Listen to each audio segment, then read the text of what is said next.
Well, welcome to the Aging Boomers. I'm your host, Frank Sampson. And of course, on this show, we discuss so many of the issues facing boomers, their parents, and what we know, of course, is an aging population. And we've got just wonderful guests and all the time. And I just want to thank everybody for all their support. So many of you have gone to iTunes or iHeartRadio, of course, Spreaker, Stitcher. Some of you have gone to our website, agingboomers.com, and many of you, of course, have downloaded the free app on your iPhone or Android phone, and you could get updated on all of our shows, which we're doing every Monday and Friday. And today's show is sponsored by Senior Care Authority. The company is a professional senior placement and elder care management organization that has a national network of advisors to help in determining the right path for seniors in receiving proper care or supervision. So whether it's in-home care, assisted living, residential, or memory care, get the necessary advice from a senior care advisor right in your area. And you could do so by calling Senior Care Authority at 888-809-1231, or you can go to seniorcareauthority.com. And today our guest is Carolyn Hobbs. Carolyn is an author, a therapist, teacher, and workshop leader, and after 35 years as a licensed marriage and family therapist, specializing in body-centered therapy and 40 years studying Buddhist wisdom, she combined that knowledge and packed it into her new book, which is extremely powerful. It's called Free Yourself, 10 Life-Changing Powers of Your Wise Heart. Carolyn, thanks so much for joining us on the Aging Boomers. Oh, it's wonderful to be here, and at 65 years old, I feel an affinity for your listeners, so I'm really, really happy to be here. Well, great to have you, and I know you've been, with your new book, you've been out doing book signings and traveling and workshops, so thanks for taking the time to join us with your busy schedule. Oh, I'm very glad to be here. You know, I feel so excited about this book, Frank. I feel like it is one of the reasons that my soul came into this body was to write this book. I've been chasing conscious awareness, basically, for the last 40 years through Buddhist wisdom and through other spiritual teachings and body awareness, and I feel like this book is the culmination of all that I have learned.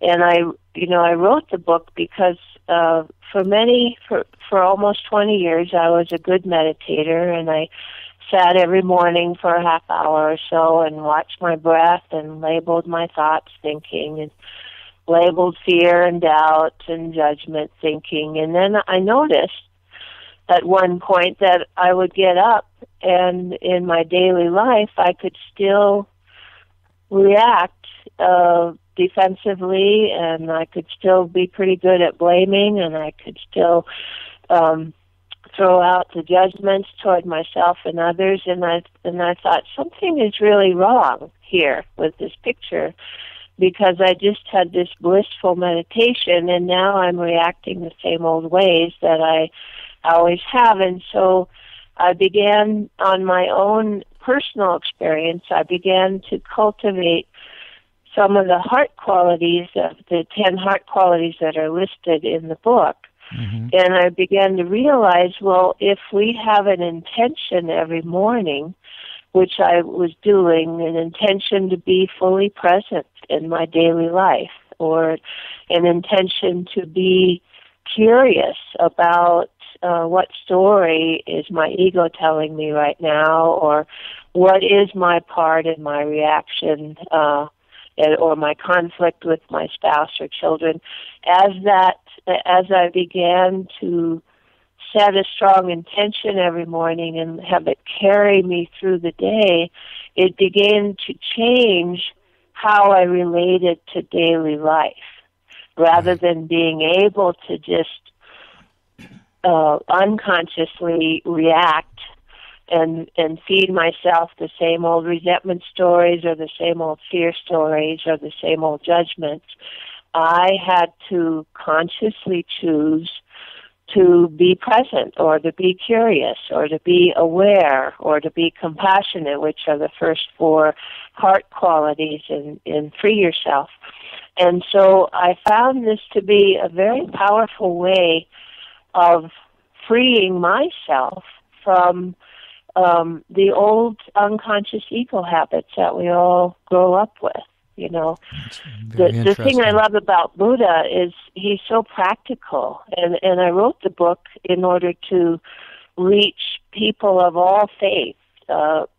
You know, you can be Catholic or Protestant or atheist or agnostic or Muslim or Wicca or whatever, and you can still gain a tremendous value from the practical daily wisdom that Buddha taught us, such as that life contains suffering, and part and parcel of life is that we're not always going to get our way, and that we are definitely, as we're aging, that reality becomes more front and center as we address pain in the body and illness and things like that. And so I find that when we set an intention for one whole month with one of these heart qualities, such as I'm willing to be present today, or I'm willing to be curious today, or I'm willing to be compassionate and kind with myself today,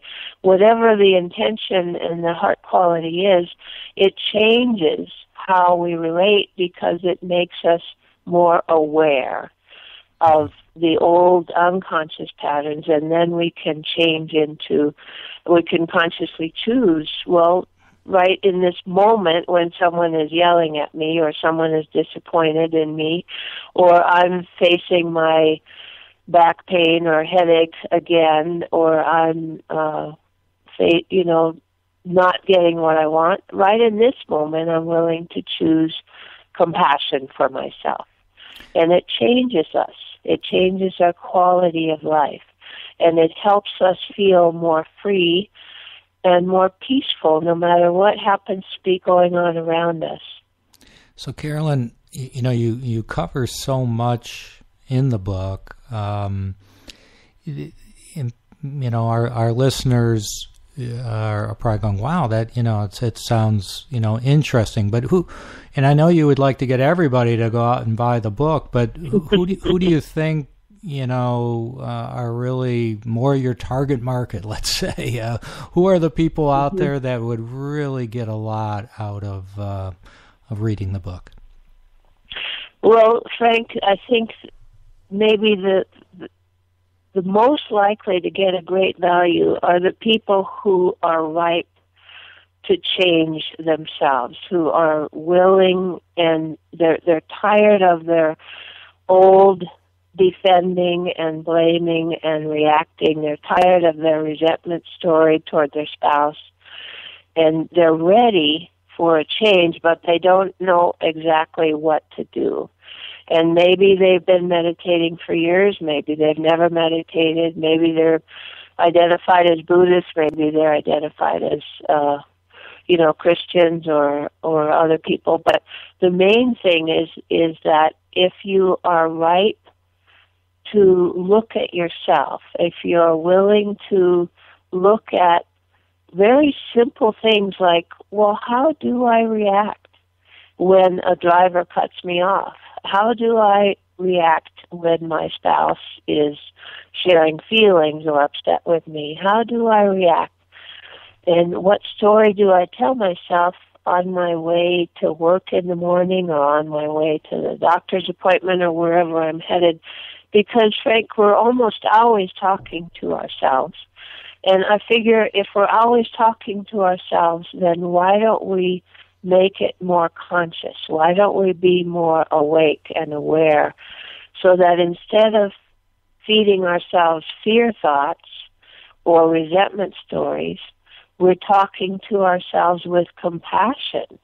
Like, I recognize that you are worried today about money, and I really hear that you're worried about money, and I love you anyway, and I'd like to invite you to label that worry thought thinking and just let it go. Just let it go. Or I hear you're worried about your health, and I have great compassion, and let me just hold your fear about your health in great compassion right now, so that we begin witnessing our thoughts, our fears, our feelings, our resentments, instead of identifying with them. If we can stop identifying with these ego habits that really have nothing to do with the present moment or with how we want to relate to ourselves, then we develop life-changing habits of how to relate to ourselves consciously and awake. So bottom line, it's everyone that could benefit from your book, right?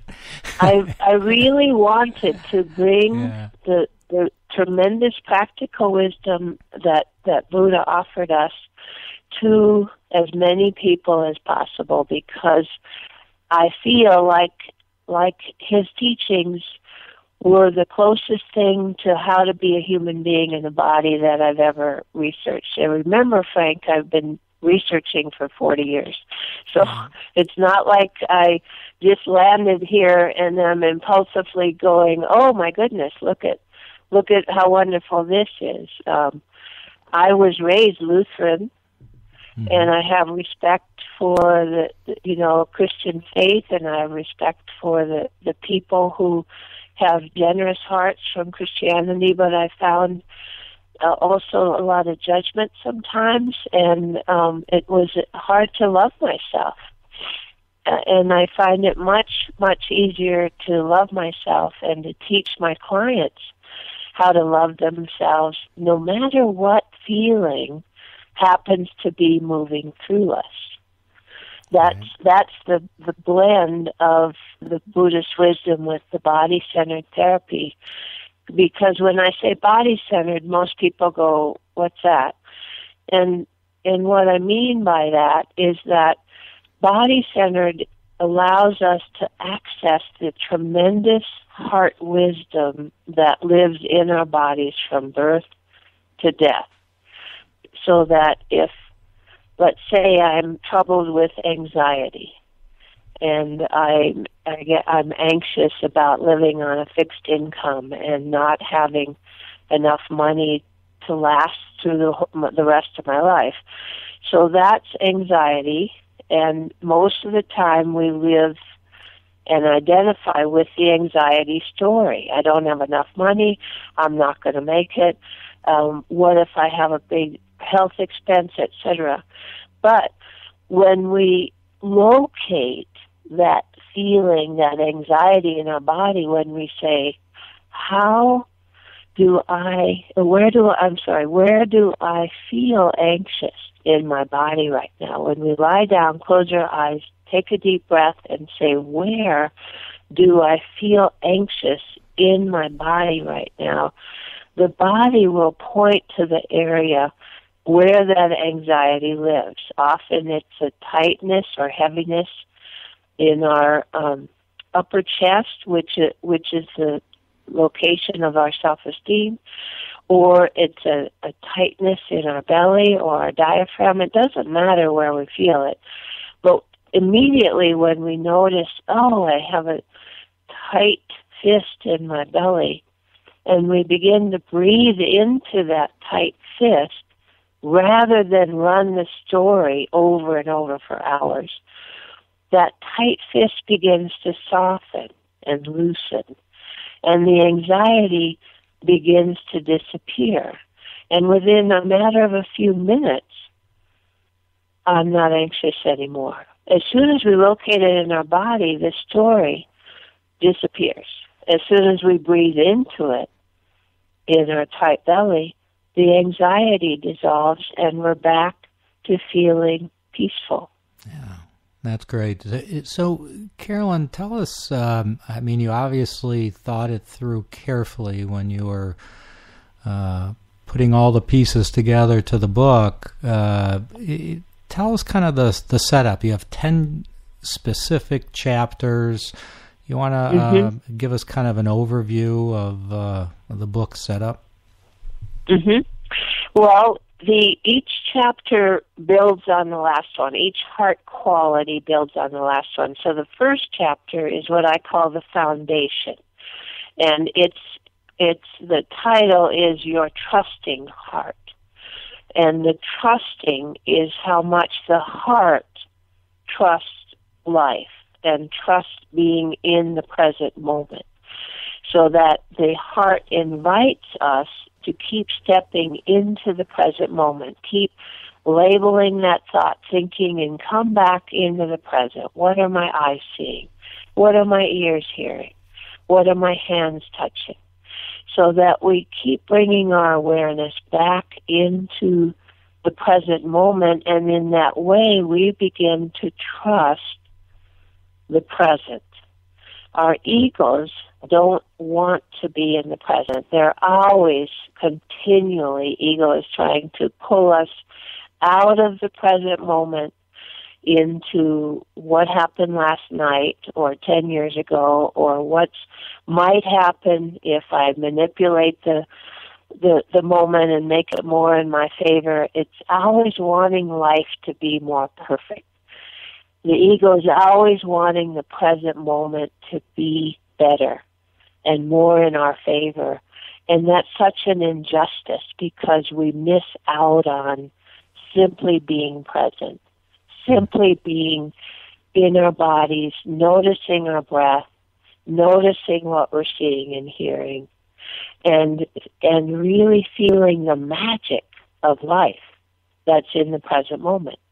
And then as we step into chapter 2, which is called Your Curious Heart, I love curiosity, Frank, because it wakes us up out of the stupor of ego thoughts. Instead of being lost in ego's current fear story or resentment story or judgment story or self-doubt or defending, or going over and over and over and over the last conversation and what I should have said differently. Curiosity, again, brings us into the present by asking a simple question like, what story am I telling myself right now? Because there's always a story going on. But as soon as we say, what story now? Boom. I'm not identified with the story anymore. I'm coming back into the present moment. Yeah, you call chapter 2 the power of simple questions, right? The power of simple questions. Yeah, like one simple question that really, if we want to wake up, if we want to be more aware and feel the magic of being alive, we have to ask ourselves, how did I react? How do I react when someone's yelling at me? How did I react this morning with the conflict with my spouse? And as soon as, again, we ask a question, then I'm no longer identified with my reaction, running the story of how I'm right and they're wrong and blah, blah, blah. But then I'm witnessing, I'm watching, I'm noticing, oh, I reacted defensively again. Oh, and the minute we do that, we can say, well, how would I like to respond? How would I like to respond if someone is upset with me? Would I like to respond defensively for the 1,000th time? Or would I like to, in this moment, respond with kindness? Right. I hear how upset you are. I hear how depressed you are. And then we are less identified with those unconscious ego habits because we're making them conscious. The ego habits rip off our life, basically. You know, Buddha nailed this when he said that we're all born into unconscious human conditioning. And that is the ego. The unconscious ego always is reacting or resisting the present, wanting it to be better, or it's judging us or others, or it's doubting, making ourselves doubt ourselves, or it's running some story in our head. Anything to keep us out of the present. So the more we come into the present and the more we say, well, what story am I running now? Or how would I like to respond to my back pain in this moment? And that's a different person reacting when we ask those questions. It comes from more kindness and more compassion, less reactivity. Right. So just want to remind people, the book is called Free Yourself, 10 Life-Changing Powers of Your Wise Heart. So Carolyn, how would people get more information about the book and even about what you do, your website? Why don't you share with them how to go about getting that information? Well, if they want to immediately order the book has its own website, which is called Joy and Freedom Now. All one word, no spaces. joyandfreedomnow.com. And then if they would like to get more information about me, my website is Carolyn Hobbs, CarolynHobbs.com. And that talks about the book and who I am as the author, and it includes the endorsements for this Free Yourself book. You know, Frank, another reason that I wrote this book is that being in the Insight Meditation community and being involved at Spirit Rock Meditation Center for many years, I am aware that not everybody has the money to go to a meditation retreat, and not everybody has the interest to leave their life or even the time to leave their life in order to go to a retreat for 10 or 30 days. And right. I feel very strongly that because we are all born with hearts, and because our hearts are born with this incredible wisdom, that the main thing is for us to take a few minutes each morning to access this incredible wisdom that we have always. It's always here in our heart.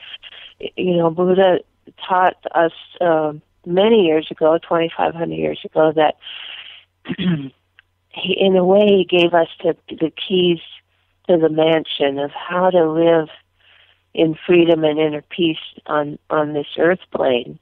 By he said that we're all born with unlimited joy and unlimited compassion, unlimited loving kindness, and unlimited inner peace. And we kind of skip over that because it's hard to fathom that he was talking about us, but me. How could it be me? How could I'm not feeling unlimited joy in this moment. How could that be me? How could I have to do more, I have to meditate more, I have to, learn more, I have to be a better person, blah, blah, blah, in order to be who I really am, these unlimited qualities, and yet all we really need to do is to stop thinking, stop the thoughts for even a few seconds, and pause the doing for a few seconds, and simply come inside and say an intention like, I'm willing to feel compassion right now in this moment. I'm willing to feel compassion for my humanness, for the pain in my body, for the pain in my relationship, for the fear thoughts that keep coming up in my mind. And if we simply hold ourselves in some loving compassion for a few seconds, it's life-changing. It changes us forever. We can no longer get totally absorbed and lost in a trance of thoughts or fears, right, or resentment stories or judgments. We can no longer live there. It's like an alcoholic who realizes that they're an alcoholic. They can never totally enjoy drinking again because they have realized something. There is an awareness in their body that they have an addiction. And we all have addictions to unconscious thoughts. We are born that way. We're supposed to be born with these unconscious habits so that somewhere in our 40s or 50s or 60s or 70s, somewhere, Frank, we can wake up. We can wake up out of this stupor and realize who we really are. That's what Free Yourself is about. Great. So, Carol, I want to thank you for a couple of reasons. Not only thank you for taking the time to join us and learn more about what you do and your book, but while you were chatting, I was taking your suggestion. I was taking some nice breaths, and I'm much more relaxed. So I want to thank you for that as well. No, I'm so glad. Yeah, we all have these tools inside us. We all have this incredible wisdom in our heart. And as we start dialoguing with our heart and asking these simple questions and setting an intention each morning that today I'm willing to be kind to myself and to others, like Chapter 6. Or today, this morning, I'm willing to hold my fear, my anxiety, my pain in compassion. Right. Or maybe it's about forgiveness, and this month I'm willing to forgive any unconscious beings who have hurt me, who have offended me, who have deeply, deeply traumatized me. Because as the Dalai Lama says, forgiveness is for ourselves. We need to let go and free ourselves from all those old resentment stories. And as we get older, those resentment stories pile up. Well, thank you again, Carolyn. We've got to have you back. Great information. And go out and get Carolyn's book, Free Yourself, 10 Life-Changing Powers of Your Wise Heart. Thank you for joining us. And thanks for all your support. Please share with friends and family all the different ways that you can listen to the Aging Boomer Show. So be safe. Can I just add one thing, Frank? Sure, that because you're in the Bay Area, I just wanted to mention I will be teaching at Spirit Rock Meditation Center on March 1st there in the Bay Area. Good. Well, I appreciate that. And again, thanks for joining us. Be safe out there. Thank you, Frank. Yeah, and we'll talk to you all soon. Thank you very much, Frank. I so appreciate it. Thank you. Bye-bye.